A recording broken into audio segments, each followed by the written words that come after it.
people! What a fine crowd! Boys and girls, ladies and gentlemen, welcome! Welcome! You bring us joy with your presence. That joy will be returned to you tenfold. I know, because I wrote tonight's piece with my very own paw. He raises his hand, looks at it, and is surprised by the sight. I do beg your pardon. In the excitement for your arrival, I leapt from my pelt. Ursus puts on the snugly fitting bearskin and claw gloves. He shambles about on all fours, playing to the people but also clearly more at home in this fur, as this creature, than in his everyday clothes. Ah, this is much better. Oh, did you take this for a costume? No, the other was. This is my real skin! What's this? I am but a bear. How can you be scared of a subordinate? Come, rouse your courage. Remember, you are English. I, who am not, mention it to your glory. This little island, once at the untamed edge of the Roman Empire, is now the center of civilization in its own right thanks to your forefathers. They adopted their conquerors' appetites so they might survive to pass on such stoic practicality down through the generations. Therefore, today, with muskets and swords for cutlery and scripture for servettes, England is the nation which eats other nations. A splendid function, stretching out respectability and human dominion over all other creatures, over the earth itself. Your axes fell trees to carve and reset as building beams and guarding fences. To feed themselves and everyone in your thriving cities, farmers cultivate crops by piercing the fields with their plows.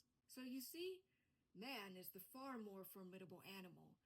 He devours whatever's before him at his own permission. All the while, we wild beasts live in the forest just as it grows, foraging for each meal as it's given, if it's given. For that, you say we are the ones ensnared in unreasoning hunger. Yet suppose a man found himself walking deep in the woods, far from the clamor of church bells, and he came upon me. Who would fall first into ignorant savagery? Who would claw against it? Who would triumph, and, by whose blessing, our play shall answer, Behold, I give you Chaos Vanquished. The platform is dimmed into darkness. The play begins. It is a deeply mystical piece, even and especially with the comedic surprise at its end. A night scene, at first, only blackness, then center stage, three indistinguishable forms, huddled together, move. Two of them crawl stage right and the other stage left. The stage right figure rises from all fours to stand onto feet. He is the man, played by Gwynplaine. He looks back over his shoulder at the two figures across from him. They are the wolf, played by Homo, and the bear, played by Ursus. Our players in place, the scene begins. The man walks forward slowly, lost in the dark. The wolf and the bear become aware of his presence.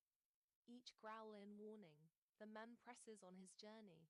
The wolf and the bear rush at him in a fierce, frenzied attack. The man is knocked to the ground, onto his back. Help me. No help comes. He fights, shrieking in agony. The wolf and the bear overpower him. He gives a death rattle and stops moving. The animals paw at him to see if he's finished. A moment of suspense.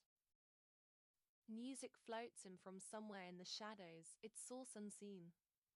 Where there was once nothing, a misty light materializes, and in it, an apparition, calm and fair. This apparition is woman and spirit, the lady played by Dea. She seems to survey the chaos before her. Her expression hardens in grim disapproval at such fighting. Battle will cease.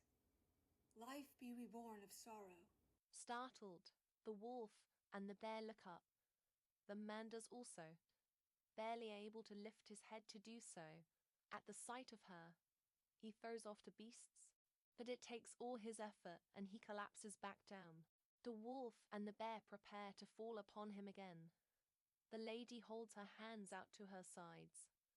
A command to stop. Brothers, man and beast, peace! The wolf and the bear bow in apologetic obedience.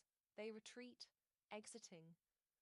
The lady lowers her hands, cleansing the conflict and summoning spring's rejuvenation into all of creation. Winter thaws as spring grows.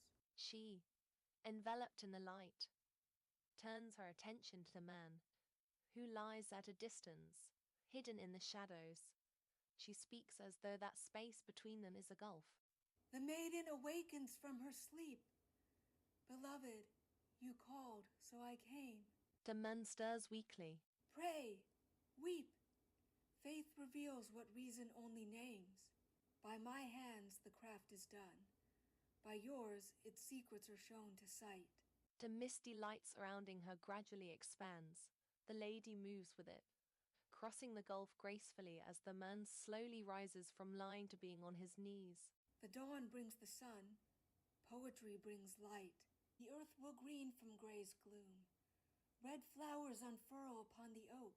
The man, his back to the darkness, now kneels at the spotlight's edge, the lady before him, as they express their character's passion. Love that is both ancient and newly born. Gwynplaine and Dea use their lines to show tenderness to each other. In this moment, they are not acting, and it's obvious to everyone. Come, seek your star on this night with no moon. Throw off, monster, your black cloak. The man does, unfastening his cloak to let it fall away. The lady stretches out her hand to him. See the lady all about. Below, above, I am here amidst the dark. She puts her hand on his brow, her fingers buried in his hair. The man recognizes her as both his mortal partner and his goddess. And, his emotions wild yet his voice gentle, he responds. Oh, come and love, you are the soul, I am the heart. The lady clasps his hands in hers. The man gets to his feet. She draws him into the light. We see that he's wearing a tight-fitting jester's costume, a patchwork of autumnal and winter patterns in dark colors. The man turns to stand beside her, and his face with its fixed grin is exposed. The audience, shocked by the unexpected reveal of such a perfectly comical image, erupts into authentically felt, involuntarily produced laughter.